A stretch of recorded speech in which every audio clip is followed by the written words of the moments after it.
Phone ಕೂಡ ಮಾಡಿದ್ದೀನಿ. ನಾನೇ ಹೋಗಿ ಕಲೆಕ್ಟ್ ಮಾಡ್ಕೋಬೇಕಂತೆ. ಆಫೀಸ್ ಎಲ್ಲೋ ಇದೆ, ನನಗೆ ಗೊತ್ತಿಲ್ಲ ಮೇಡಮ್.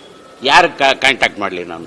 ಯಾರೋ ಈಗ ಯಾರೋ ಒಬ್ಬರು ಆಫೀಸಲ್ಲಿ ಕೂತಿದ್ದಾರೆ, ಅದು ಯಾರ ಹತ್ರ ಕೊಟ್ಟಿದ್ದೀನಿ ನನಗೆ ಗೊತ್ತಿಲ್ಲ, ಅವ್ರ ಹತ್ರ ಇದೆ, ಕಲೆಕ್ಟ್ ಮಾಡ್ಕೊಳ್ಳಿ ಅಂತ ಹೇಳಿದ್ರು. ಅದು ನನ್ನ ರೆಕಾರ್ಡಿಂಗ್ ಇದೆ ನನ್ನ ಹತ್ರ ಮೇಡಮ್. ಅವ್ರ ನಂಬರ್ ಗೊತ್ತಿಲ್ಲ ಮೇಡಮ್ ನನಗೆ. ಯಾರು ಕೊಡ್ತಾರೆ ನಂಬರ್? ಕೊಡಬೇಕಲ್ಲ. ಹಾಂ ಪಕ್ಷದ್ದು ಅಂತಲ್ಲ, ಇದು ನಮ್ಮ ನೆಲ ಜಲ, ನಮ್ಮ ಆದರ ಹೋರಾಟಕ್ಕೋಸ್ಕರ ಅದು.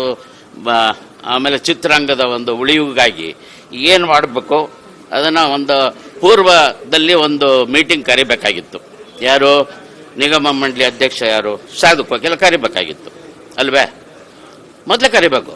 ಇದು ಮೊದಲೇ ನಿರ್ಧಾರ ಆಗಿರೋವಂಥದ್ದಲ್ವಾ? ಯಾರು ತಪ್ಪು ಸರ್ ಇದು? ನಿಗಮ ಮಂಡಳಿ ಅಧ್ಯಕ್ಷರದು ಅಲ್ವೇ? ನನ್ನ ಜೊತೆಗೆ ಸರಿಯಾಗಿ ಮಾತಾಡಲ್ಲ, ಎದುರು ಸಿಕ್ಕಿದ್ರೆ. ಇಲ್ಲ, ನನಗೇನು ಆಹ್ವಾನ ಕೊಟ್ಟಿಲ್ಲ ಸರ್. ಎದುರಿಗೆ ಸಿಕ್ಕಿದ್ರು ಮಾತಾಡಲ್ಲ ಆತ. ಇಲ್ಲ ಮೇಡಮ್, ಸತ್ಯವಾಗಲೂ ಬಂದಿಲ್ಲ.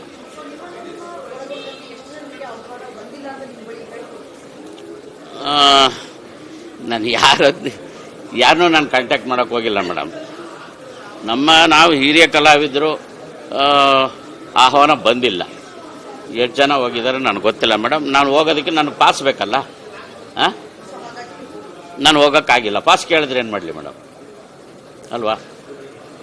ನಾನೊಬ್ಬ ಹಿರಿಯ ಕಾಂಗ್ರೆಸ್ನಲ್ಲಿ ಹಿರಿಯ ಕಾರ್ಯಕರ್ತ.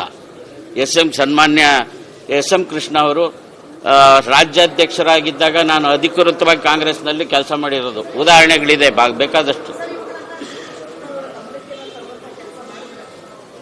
ಇಲ್ಲ ಮೇಡಮ್, ನಾನು ಊರಲ್ಲಿರಲಿಲ್ಲ. ನನಗೆ ಪಾಸ್ ಬಂದಿದ್ದರೆ ನಾನು ಹೋಗ್ತಾ ಇದ್ದೆ, ಖಂಡಿತ ಭೇಟಿ ಮಾಡ್ತಾ ಇದ್ದೆ. ನಾನು ಕಳೆದ ಸಾರಿ ಮೀಟಿಂಗಲ್ಲೂ ಕೂಡ ನಾನು ಕೂತೇ ಇದ್ದೆ ಇಲ್ಲೇ. ಯಾರೂ ನನಗೆ ಕರೀಲಿಲ್ಲ, ನೋಡ್ಬಿಟ್ಟು ಸುಮ್ಮನಿದ್ರು.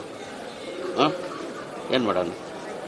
ಮೊನ್ನೆ ಡಿ ಕೆ ಸಾಹೇಬ್ರೇನು ಅಲ್ಲಿ ಬಂದಿರಲಿಲ್ಲ ಅವತ್ತು, ಹಂಗಾಗಿ ನಾನು ಮಾತಾಡಲಿಕ್ಕೂ ಕೂಡ ಆಗಲಿಲ್ಲ. ಹಿರಿಯ ಕಲಾವಿದರನ್ನ ಗೌರವಪೂರ್ವಕವಾಗಿ ನಡೆಸ್ಕೊತಾ ಇಲ್ಲ ಮೇಡಮ್. ಇಲ್ಲ, ಅವ್ರಿಗೆ ಯಾರು ಬೇಕೋ ಅವ್ರನ್ನ ಕರೀತಾ ಇದ್ದಾರೆ. ಅದೇ ತಿಳ್ಕೊಬೇಕು ಸರ್. ಅದೇ